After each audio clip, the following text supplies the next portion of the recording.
You said you're like a budgeting nerd. Yes. So tell us, what is a budget? I fill that out every month to keep track of like what I'm spending and like the flux in between months so that I can like be prepared if something happens. So every month you sit down together and you go, okay, here's what we're going to spend this month. Here's all of our expenses. We use good old Excel. Yeah. Excel, old Yes. school. I respect that. And I wish I had a budget. Like, I really was always one of these people, like, fly by the seat of the pants. I have all of my expenses that I pay for, so like rent, any subscriptions, gas, food, all in an Excel sheet. Oh my God, the spreadsheets. I'm guessing she doesn't like the spreadsheets and you do? She tolerates the spreadsheets. What was kind of the purpose for you guys of doing that budget? Just wanted to be sure that we were putting away money so that, you know, when we hit the retirement age, we would be able to do it and not have to worry very much about, you know, what life was going to be like and whether we're going to be able to travel and do those kind of things that we've been wanting to do for a long time. How do you think a budget helps people with spending and saving? I think that it is much easier to accurately track what you spend every month if you're writing it down and you can see like where your money is going. There is a difference between a want and a need. Do you need this? Do I need it right now? Or do you just want it? And I've learned to, yeah, I really want it, but I walk away and wait and think about it. And then usually when I come back, it's like, oh, no, not so much now. Yeah. The scariest thing is if something were to happen, you know you'd be able to take care of it and not be even more stressed. So I think, yeah, that's mostly it, just to know what you have to spend every month. Yeah. I like to think of it as making sure that our routine expenses are covered and then know how much we're saving. So that way we can forecast it out and see what kind of goals we're going to reach, when we can reach them. Just really realizing where your money goes and then what you could be saving out of that is what's important. Now, next, you want to make budgeting a habit. This is a big deal. You want this to be in the ebb and flow of life. So what you want to do is you want to do a budget every single month, and you want to do it before the month begins. So always around the 28th of each month is when my husband and I, we sit down and we do the budget for the next month. So toward the end of the month, say, okay, here is the next budget, and do it every single month. And your first budget, it's gonna be a disaster. I'm just telling you, it's gonna be terrible. You're like, what the heck was that girl talking about? Like, this is not working. But it's okay, give yourself grace. I experienced the same thing. I didn't really budget that well, I'll be honest with you and confess this. I didn't budget that well in high school and in college. So when I got to be an adult, it was like this working to be like, okay, no, I actually really do have to do this stuff. Where if I had started at your age, it would have been a breeze. That part would not have been hard, but it was more difficult as an adult starting this. And so I realized when I did my first budget, it was absolutely terrible. Absolutely terrible. I mean, I was buying food at the grocery store and I thought, oh, I already busted everything. Like, the food budget is gone now. I can't believe it. I did not budget enough for food. I mean, everything was so bad. The second month, it got a little bit better and I was like, okay, you know, some of the stuff's getting consistent.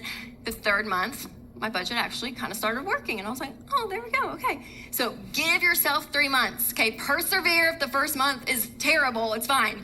Keep going, keep working it, because after about 3 months, your budget will start working.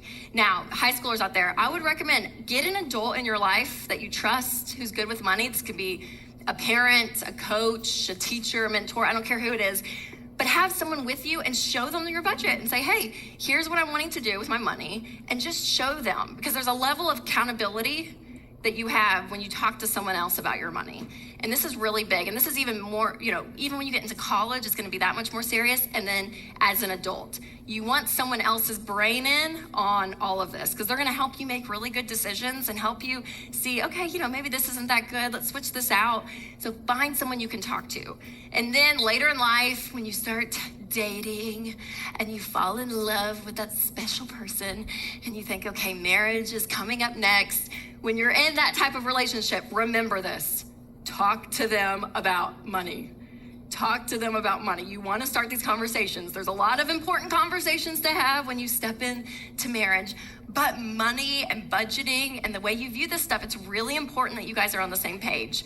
One of the leading causes of divorce, and usually the number one fight people have in America today, is because of money. So it is a big deal, so remember that.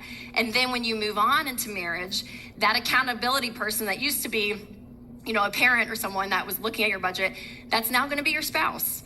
And so you and your spouse sitting down together and working on a budget. And again, my husband Winston and I, you will find too, everyone that, and your parents will probably nod, opposites attract.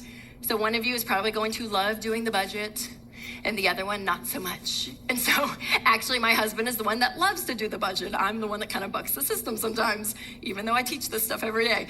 But you'll find your natural personality is still in you, right? You were made specifically in a certain way, and that will always be there. And so you will even find that in marriage when you guys are budgeting together. Now, whether you're single or not, what you're gonna find when you budget every single month and it becomes a habit in your life, it's gonna get easier and it's gonna be faster. Some people think, oh, sitting down and doing a budget, it's gonna take like an hour. And it might the first few times, it might take some time. But what you're gonna realize is the more you do it, the easier it is. So even when Winston and I sit down to do our budget now, I mean, it takes like maybe 5 minutes, maybe 8 minutes. I mean, we just go through the categories real quick. It's so fast, it's just part of conversation. So again, once it's a habit, I promise your budget will be easier. But I love you guys starting this even as teenagers, because I remember looking back when I was in high school, and one of my big goals money-wise was I had to pay for half of my car when I turned 16. And so my parents told us this really early on. We were like 12 or 13, and like, yeah, we're not gonna buy you a car. So whatever money you have saved up, we will match that. And I thought, oh gosh, that's not real good, because I have no money saved. And I'm not good at money, so, saving money. I was like, I could get a really nice bike. That's an option. Or I can actually really try to save up. And so that's probably, I look back in my teenage years, I'm like, that's when I really did try to budget the most, because I wanted money. I needed money set aside every month to hit my goal when I turned 16. And I can tell you, when I got in that car for the first time, and all my friends were like, oh yeah, because some of them were just given cars. So they'd all get in my car, and I was like, take your McDonald's cup out of here. Like, no one is eating in my car. Like, I worked so hard for this thing. I mean, I was so proud of it.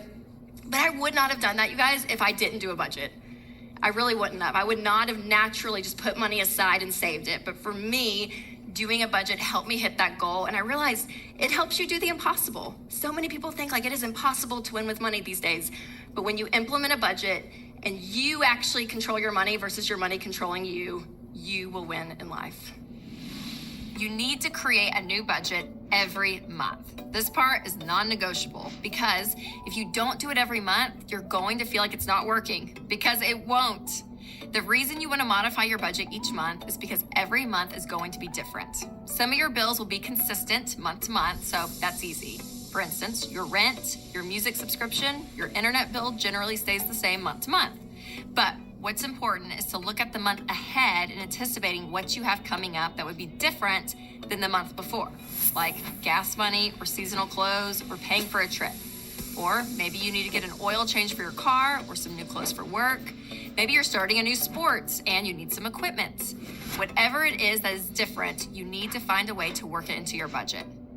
If you make budgeting a habit now, even if you don't have a lot of money, it will become part of your routine by the time you're out on your own. And this is how you're going to be successful with money. Making a plan for your money only increases your options. So if you want to set yourself up for future success, you need to do a budget every single month.